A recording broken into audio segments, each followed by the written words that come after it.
Halo guys, memiliki iPhone varian Max tentu saja bisa memberikan pengalaman penggunaan yang maksimal bagi sebagian orang. Termasuk juga dengan saya yang beberapa bulan belakangan ini menggunakan iPhone 11 Pro Max ini sebagai HP utama sehari-hari. iPhone yang merupakan varian tertinggi yang diluncurkan Apple di tahun 2019 ini mampu memenuhi semua kebutuhan saya pada sebuah smartphone. Mulai dari performa chipsetnya yang terasa begitu stabil, panel dan resolusi layarnya yang tergolong mewah, ketahanan baterainya yang bisa diandalkan, kemampuan kameranya yang terbaik di kelasnya, dan juga body serta build quality-nya yang terasa begitu premium, menjadikan HP ini salah satu HP dengan user experience terbaik bagi saya sejauh ini. Paling tidak dalam hal spesifikasi hardware-nya. Sebab untuk urusan software-nya mulai dari iPhone 6s sampai iPhone 13 series memiliki fitur dan tampilan yang secara garis besar sama saja. Hanya ada beberapa fitur eksklusif yang memang hanya dihadirkan di seri iPhone terbaru. Nah, dengan dirilisnya seri iPhone 13 membuat kedua iPhone ini tentu saja mengalami penurunan harga yang cukup signifikan jika dibandingkan dengan harga di awal perilisannya dulu. Untuk saat ini iPhone 11 Pro Max dengan base model 64GB rata-rata dijual di harga 9 jutaan, sedangkan iPhone 12 Pro Max dengan base model 128GB sudah banyak dijual di harga 13 sampai 14 jutaan. Nah, inilah salah satu alasan yang membuat saya tetap stay di iPhone 11 Pro Max ketimbang mengeluarkan biaya lebih untuk upgrade ke iPhone 12 Pro Max karena selisih harganya yang masih tergolong cukup jauh.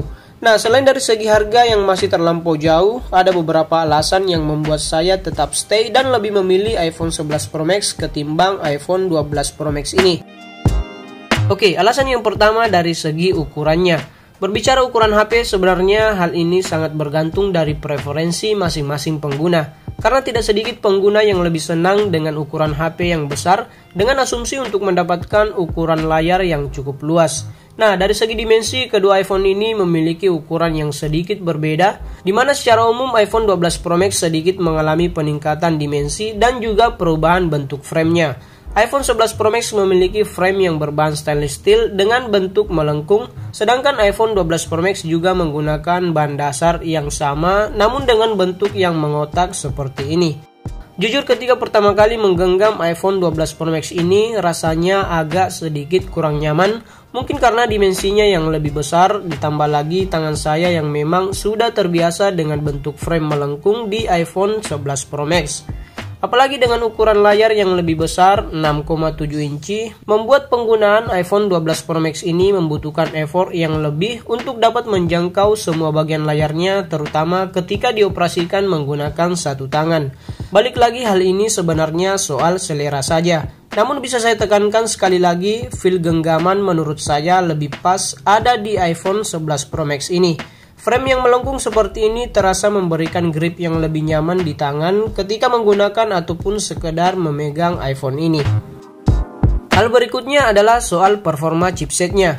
Nah, untuk urusan performa, saya sebenarnya cukup yakin iPhone 12 Pro Max ini bisa memberikan performa yang lebih gahar berkat chipset yang lebih baru dengan kemampuan yang pastinya mengalami peningkatan. Dari skor Antutu benchmark versi 9 yang diperoleh kedua iPhone ini, di sini iPhone 12 Pro Max yang menggunakan chipset A14 Bionic secara angka hanya unggul sekitar 50 ribuan dari skor yang didapatkan iPhone 11 Pro Max yang menggunakan chipset A13 Bionic.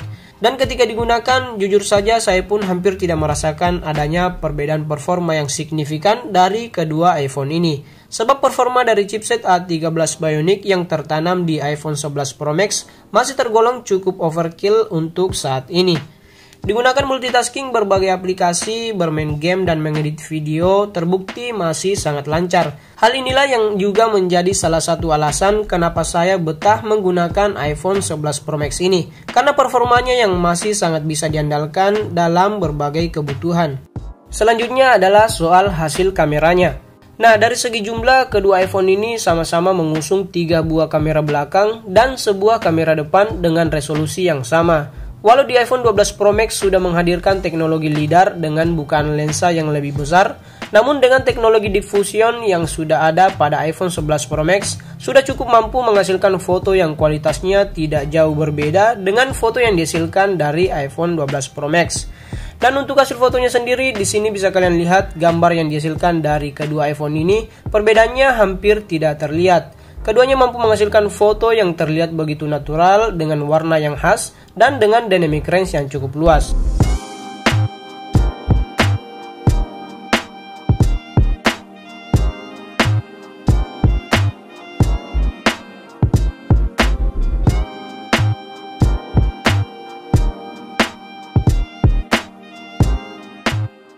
Nah, sedangkan untuk perekaman videonya, kedua HP ini juga mampu menghasilkan video yang terlihat cukup identik.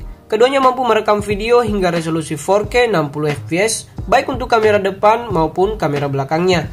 Video yang dihasilkan keduanya pun terlihat stabil di semua resolusi, dan hal ini pun yang menjadi alasan kenapa saya lebih memilih untuk stay di iPhone 11 Pro Max ini. Ya, karena performa kameranya yang masih sangat oke untuk kebutuhan sehari-hari, bahkan untuk kebutuhan pengambilan footage video dalam pembuatan konten di channel YouTube saya.